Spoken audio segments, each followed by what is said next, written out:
अब प्लेयर को हम जंप कराते हैं। उसके लिए बॉल कंट्रोलर स्क्रिप्ट को ओपन करते हैं। यहाँ पर सबसे पहले हम एक फ्लोट वेरिएबल डिक्लेयर करेंगे जंप फोर्स। ये डिसाइड करेगा हमारा प्लेयर कितना ऊपर तक जंप करेगा। इसके बाद हम एक बुलियन क्रिएट करेंगे इज ग्राउंडेड। ये डिसाइड करेगा प्लेयर जंप कर सकता है या नहीं।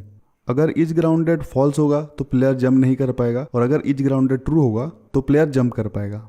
बाय डिफ़ॉल्ट हम इसको फॉल्स रखेंगे, क्योंकि जब गेम स्टार्ट होगा तो प्लेयर हवा में होगा, इसलिए इसको हम फॉल्स रखेंगे।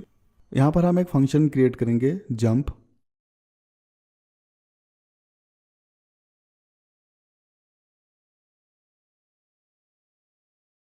और इसके अंदर हम लिखेंगे rb dot add force vector3 dot up into jump force. यहाँ पर हम बिल्कुल वैसे ही कर रहे हैं जैसे मूवमेंट के लिए किया था। vector3 डॉट अप का मतलब है अपवर्ड डायरेक्शन। यहाँ पर हम एक और पैरामीटर ऐड करेंगे फोर्स मोड डॉट इम्पल्स। ये क्या करेगा, हमारे बॉल के ऊपर एक इंस्टेंट फोर्स अप्लाई करेगा, क्योंकि हम ग्रेजुअली फोर्स अप्लाई करना नहीं चाहते हैं। हम चाहते हैं एक इंस्टेंट फोर्स अप्लाई हो ताकि प्लेयर ऊपर की तरफ हवा में जाए, इसलिए हम force mode dot impulse use करेंगे। फंक्शन क्रिएट हो गया है। अब इसको हम कॉल करेंगे अपडेट के अंदर। अपडेट के अंदर हम लिखेंगे input dot gate button down jump.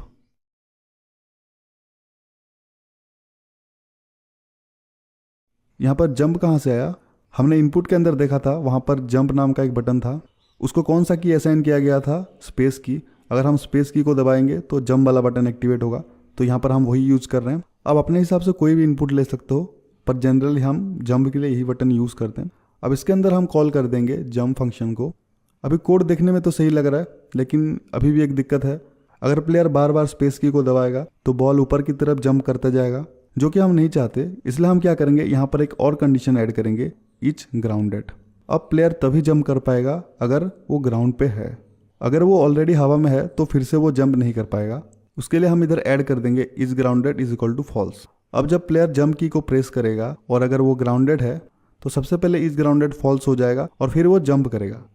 अब जब बॉल वापस ग्राउंड पे आएगा तो इज ग्राउंडेड को हमें वापस ट्रू भी तो करना पड़ेगा, तो उसके लिए भी कोड लिख लेते हैं। हम कैसे चेक करेंगे प्लेयर ग्राउंड पे है या नहीं, उसके लिए यूज़ करेंगे ऑन कोलिजन एंटर फंक्शन का।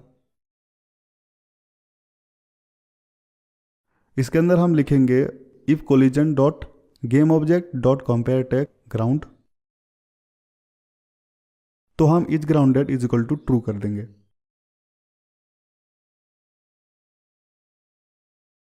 अब इसको सेव करते हैं और यूनिटी को ओपन करते हैं। यहाँ पर हम जंप फोर्स को कुछ वैल्यू असाइन कर देते हैं। अभी तक हमने ग्राउंड नाम का कोई टैग क्रिएट नहीं किया है, तो सबसे पहले उसको क्रिएट कर लेते हैं। यहाँ पर हम बिल्कुल वैसे ही करेंगे जैसे हम 2D में करते थे। इसका नाम आपको एग्जैक्ट वही देना है जो हमने कोड के अंदर लिखा था। और इसे क्रिएट करने के बाद हम इसको असाइन कर देंगे हमारे ग्राउंड को।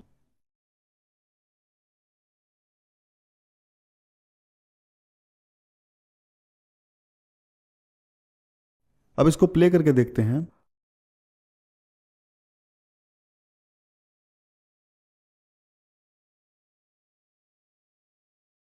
जंप फोर्स थोड़ा लो है तो इसको इंक्रीज करते हैं।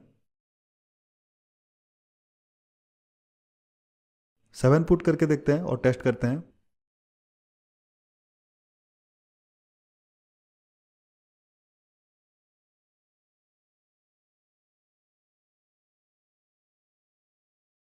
अब क्योंकि ये प्ले मोड पे है तो वैल्यू सेव नहीं होगा, तो गेम को क्लोज करने के बाद वापस हमें वैल्यू को अपडेट करना पड़ेगा।